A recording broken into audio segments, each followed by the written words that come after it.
If you're happy and you know, clap your hands. If you're happy and you know it, clap your hands. If you're happy and you know it, and you wanna show it. If you're happy and you know it, clap your hands. Like, for real. Are you happy though?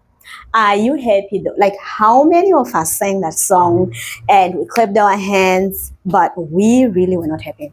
And just to take you from that time to now, are you happy? Are you really happy? Because it's all cool to put on a facade like I'm happy, and then on social media the postings and all that, but in real life behind closed doors you are miserable. What is it that is making you miserable? Is it the job? Is it a relationship, platonic or otherwise? Like, what is it that is taking your happiness away, and what have you decided to do about it? So I want you today to decide to have a sit with yourself. You know, we always run away from sitting down with ourselves because we know there are ghosts, skeletons in the closet that might come out and we don't want to face them. Like, listen, it's high time you stopped running, because, honey, you will run yourself to the next life. It's high time that you sit down with yourself and you're like, honey, are you really happy? Why are you not happy? And start listing what makes you unhappy, what makes you happy. And start to eliminate those things. Eliminate it. We are a generation where we don't want to sit down with ourselves. We overwork ourselves. We give ourselves always available for everybody else when they need somebody to go out with, when they need to do something. When they call you, honey, you are always available. Why is that? It's high time you became unavailable to everybody else and be available to you, and sit down with yourself and take an inventory and see what you can remove. Because it's all cool, you're out with friends, you're having a good time, and you know everybody's laughing, and the worst thing is that you will assume that everybody else is happy except you, and that will eat you up when you're in your room. But then how about you say, guys, I need some me time, and really work on yourself to be happy? Because it is possible to be happy. It is possible to be happy. Work on yourself. Sit down, like I've already said, take an inventory. And if it's something that, you know what, we personally, I had some skeletons too. I didn't want to face them. I was scared.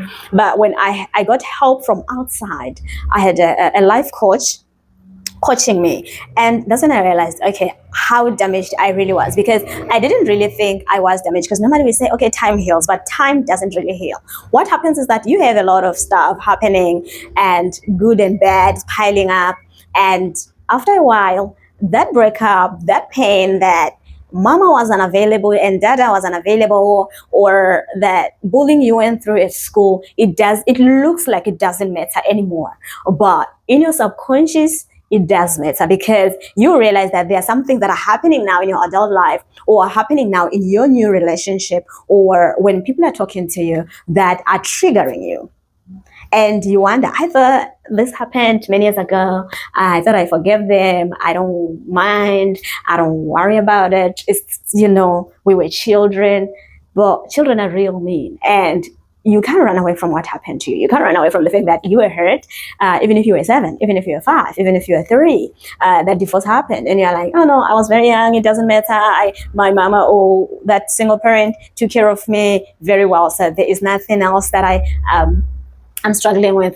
Listen, we are humans. And whatever happens or doesn't happen to us, it is being registered and it stays in us. And if, no matter how much you ignore it, there will be a time where you'll be triggered, and everything is going to resurface. And you might find yourself messing up good relationships, good environments, because of your past traumas, and you're thinking, like, I thought I was helped. Don't thought. What you have to do is to go out there, seek help.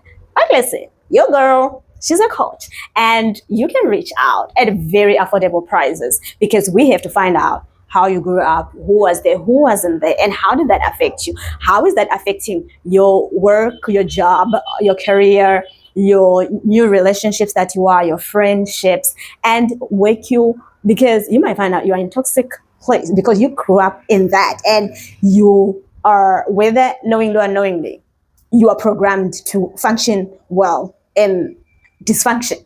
In toxic places, you are good. Well, as soon as something becomes too good, you don't want it. And that's a problem. Okay? So we need to work on that and have you really be happy.